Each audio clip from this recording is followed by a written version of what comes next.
Good day, Bashar. And a you good day, who are you? I do not know. Thank you. I've been taught about many teachers, or people who have used different methods to gain enlightenment. Yes. And part of the story is that they don't have to come back here, or they have the ability not to come back to this reality. You all have that ability. As soon as you know you do. That's it. As soon as you know everything is a choice, you can make whatever choice you wish at any stage of your experience of yourself. So all the spiritual disciplines that we have here to Yes. teach us how to gain enlightenment Yes. is essentially to realize this purpose. Is to realize that you are more than you think you are, and that you are freer than you think you are, and that you always have choice. And that enlightenment really is simply lightening up on yourself. Thank you. Does that help? That does help. Are you enlightened now? I don't think so, Oh, all right. but I want to be. Well, that's a very enlightened statement. If you don't think you're enlightened, then maybe you are.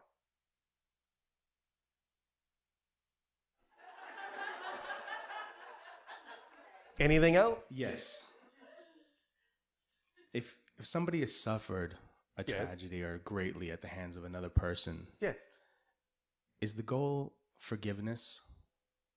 It can be one of the expressions of enlightenment, because the idea behind forgiveness is that you understand from compassion that the only reason someone would perpetrate or force something upon another is because they themselves are in pain. And they're simply lashing out because they resent being shown an example of self-empowerment which they've been taught to believe they don't have. It takes a victim to make a victim. Do you understand? So if you understand that perpetrators are victims first and have compassion, then it is possible to teach them how to find their self-empowerment and allow them to know they are as powerful as they need to be to attract whatever they need without having to hurt themselves or anyone else in the process. Because the greatest power actually only needs the gentlest touch. And anything that is being forced on another means that the person doesn't actually believe they have any power. Otherwise, why would they need to force anything? You understand? Yeah, I do. Does this help? That helps. Is euthanasia or suicide a bad thing? It depends on how it's done as to whether it's positive or negative, doesn't it? If someone is allowing themselves to take themselves out because they don't believe again that they are empowered, that they feel they have no choices, they feel trapped, they are in a negative belief system and see no other way out, well, it's not necessarily the most positive action they could take, because more often than not, people who are committing the idea you call suicide from that very negative place will usually, upon arriving in the spirit world, go, oops, not really what I originally intended to do, and now I see, well, that wasn't really the thing I wanted to explore. I kind of got caught up in certain things and sort of blinded to the fact that I always had a choice. But nevertheless, this is something I can learn from. So in that sense, it's never ultimately a negative thing, because you can always learn from it, and on that level you do. Now, again, the idea is always behind why something is chosen, why something is done. But nevertheless, ultimately, if you can always learn something positive from it, then you can always transform it. Yes? I see. Does that help? That helps. All right, anything else? Last question. Is there anything I can do, any method, anything at all, to increase my intelligence? Don't ask questions like that. And you will be much smarter. Because you will already know that if you're acting on your highest joy to the best of your ability, with no insistence on the outcome, everything you need to know in your life will be known by you. And therefore you will be as intelligent as you can possibly be, until you question whether there's something else you can do to become more intelligent. Does that make sense? You understand the paradox in this statement? It's Very interesting. I heard you comment on C sharp being a frequency that we can align ourselves to. It's a permission slip like any other. If you're attracted to it, use it. If you're not, don't. It's whatever works for you. That's it. Whatever works for you. All the different permission slips and all the different tools and techniques and methodologies that we suggest are simply that, suggestions. To encourage you to use your imagination to see if that works for you, or to use your imagination to alter it in a way that does, or to use your imagination to find another technique, tool, or permission slip that you believe works for you best. That's all. It's an encouragement to get you to explore, to let you know it's okay to explore, to allow you to know it's okay to use whatever works best for you. Does that help? It does. It's beautiful. Thank you. Do you feel more intelligent now? I do, actually. Thank you. Thank you. Then you are.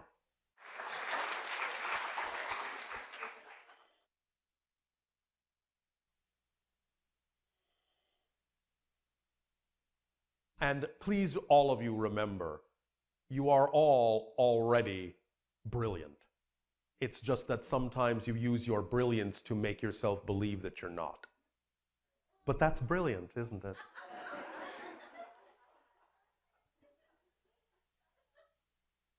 Andrew, good day. Who are you? Faye. Who are you? Faye. Who are you? I don't know. Thank you. That's the honest answer. Faye is just what you're channeling at the moment, but it's not who you actually are. Remember what we said? Yes. So, you don't really know. Okay.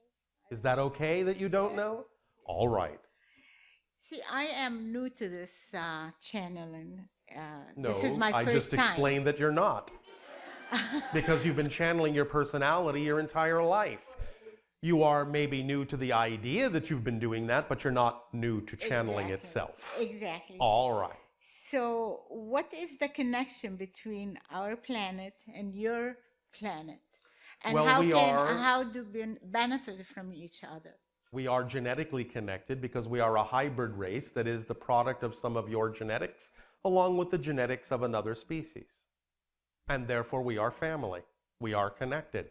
So we are here to help make suggestions and encourage you to go down paths that are to your benefit because we have seen the alternative and we know that that's not what you prefer.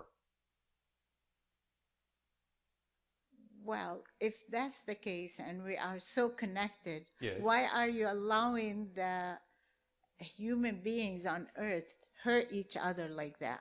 I have nothing And to do with wars it. and everything. I have No, nothing to do with it. You have a misunderstanding. You're the ones that are allowing it. We can't stop you from the choices that you make that are negative. We would never intervene because it's your choice. You have to stop doing it. You have to choose to stop doing it. We're not going to run your life for you. We're not going to force you to do things. That would be counterproductive because then we would just be acting like you all act. But you're saying we are connected.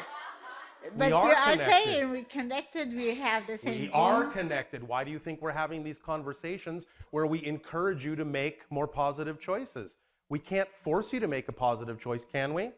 No, but you can influence us according to What do you think we're channeling. doing? What do you think we're doing in these conversations? You're doing it with peaceful people. We want you to do it with people who are causing wars. You have to do it with those people because it's your planet. Okay. So how do we benefit from each other then? Well, What's I the just told you benefit of one it? way. If you adopt a lot of the ideas that we're suggesting, you will experience a more positive world. At the same time, when you experience a more positive world and expand your energy, then we get to interact with you more often, and that expands our family, and that benefits us. We can together become more than we can become separately. Great. Okay. But this is a process. Okay. How can you define a soulmate? A soulmate can be anyone in your life at any given moment who reflects to you the thing you need to know most importantly at that moment. That's it? That's it. It can be expressed in any number of ways in terms of different kinds of relationships, but a soulmate fundamentally, basically, can be anyone in any form, in any kind of relationship who is reflecting to you at that moment the most important thing you need reflected to you to allow you more opportunity to become more of yourself. So it could be a female or it could be a male. Anyone. Anyone. Yes, you have most of you have very outdated, outmoded, old-fashioned versions of definitions for these things that need to be modernized for your 21st century. That's why I'm asking. Yes, well, that's why I'm answering. Thank you. Okay, how can I help my daughter stop picking out mates that need help? Teach her how powerful she is instead of giving her power away. Great, great. Yes? Excellent. Yeah, Well, because my next question was, is it because she doesn't have confidence in herself? Same She keeps thing. doing that? Same thing. The idea of not experiencing confidence in yourself is based on the idea that you believe you are unworthy, undeserving, that you are disempowered. But you can teach her by example that she can be empowered, that she can feel her own self-expression of power and confidence, but you also at the same time have to understand that she may still choose not to believe that. Yes. Loving her unconditionally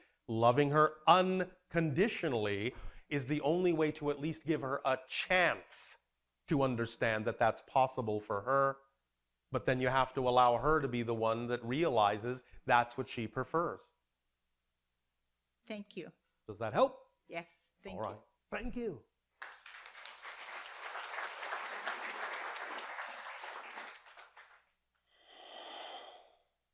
And are you good day who? The heck are you? I don't know. I don't know, Bashar. Thank you. What would you like to discuss?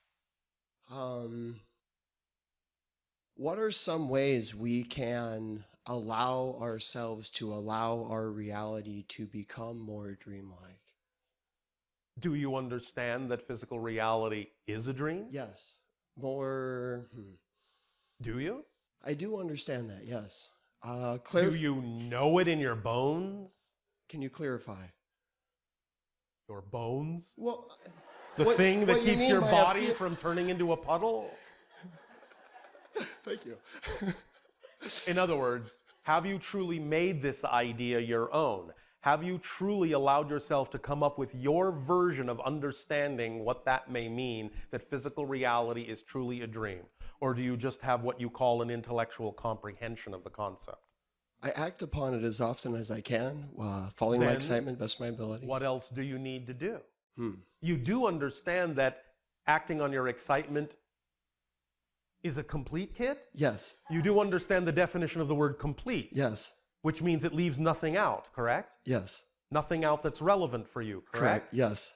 So somewhere in this process, somewhere in the unfolding of your life, if you keep acting on your highest excitement, that means you will become more and more capable of allowing yourself to experience physical reality in a dreamlike way, yes? Yes. So you're willing to simply allow that to unfold in its proper timing? Yes. Thank you. Then that's all you need. So any permission slip, I imagine, works for me. Yes. And it can produce any results I desire? That are relevant for you. That are relevant for you, because you don't always know what is relevant from your physical point of view. But the higher mind does. And therefore, whatever manifests is what's relevant at that moment. And if you constantly give it a positive meaning and use whatever manifests in a positive way, you will always get the beneficial effect that the higher mind intends for you to get. Yes. No matter how it looks. Okay. And therefore, when you really begin to understand it doesn't matter how the circumstance looks, you will really start to relate to the things that happen in physical reality in a more dreamlike way, because you will understand that appearances are illusionary. Because it doesn't matter how things look. Just how they feel. Just what you define them to be.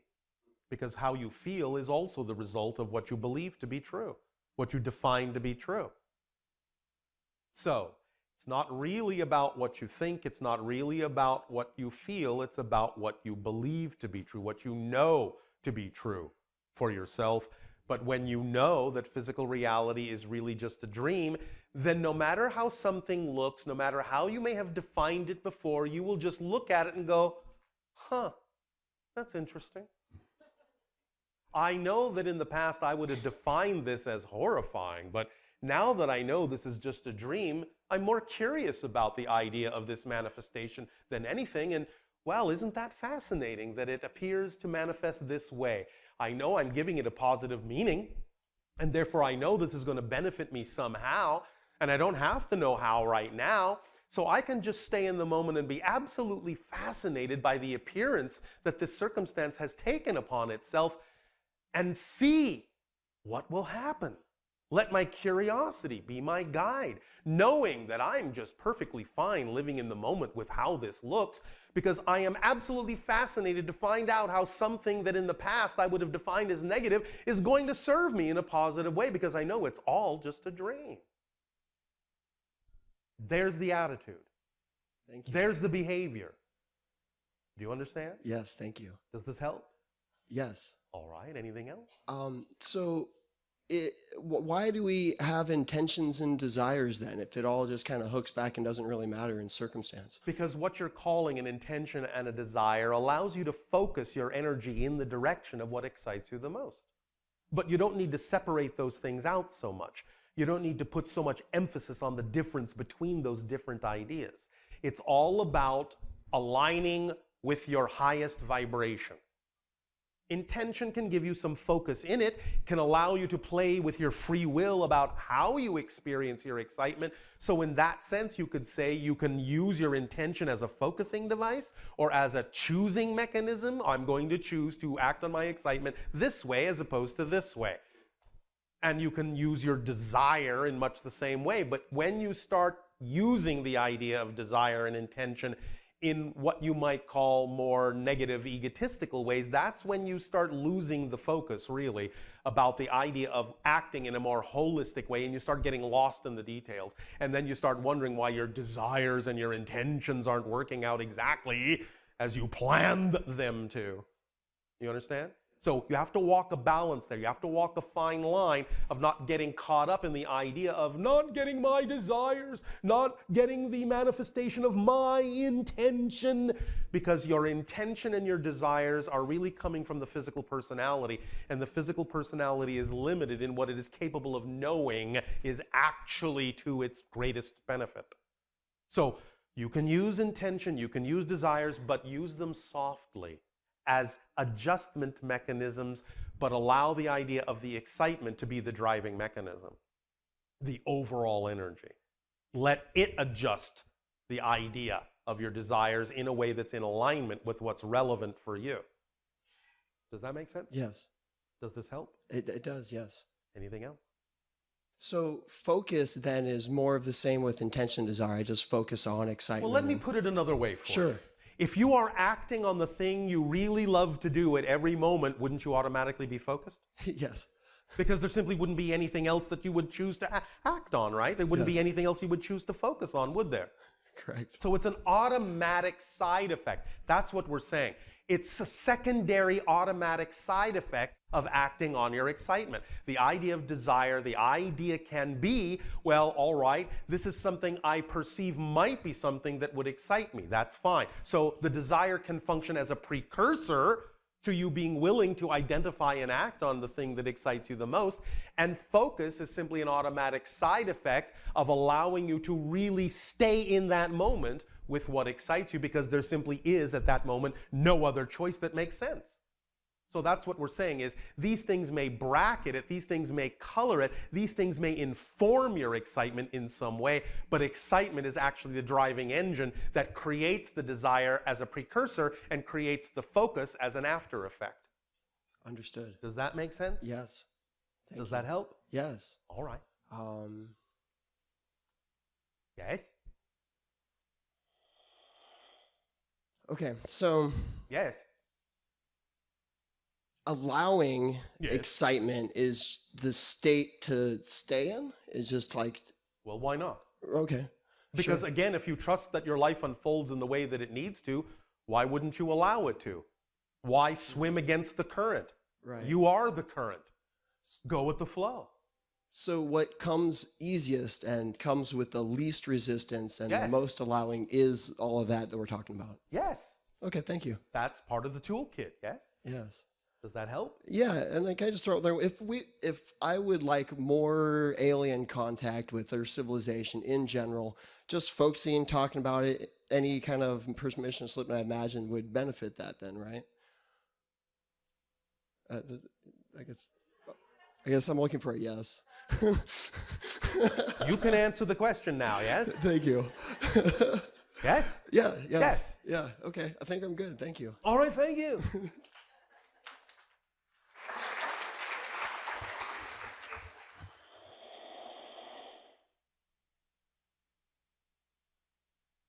Hi, Bashar. And are you good day? How? Who are you? I'm good. No one? I beg your pardon? Who are you? No one? Spirit?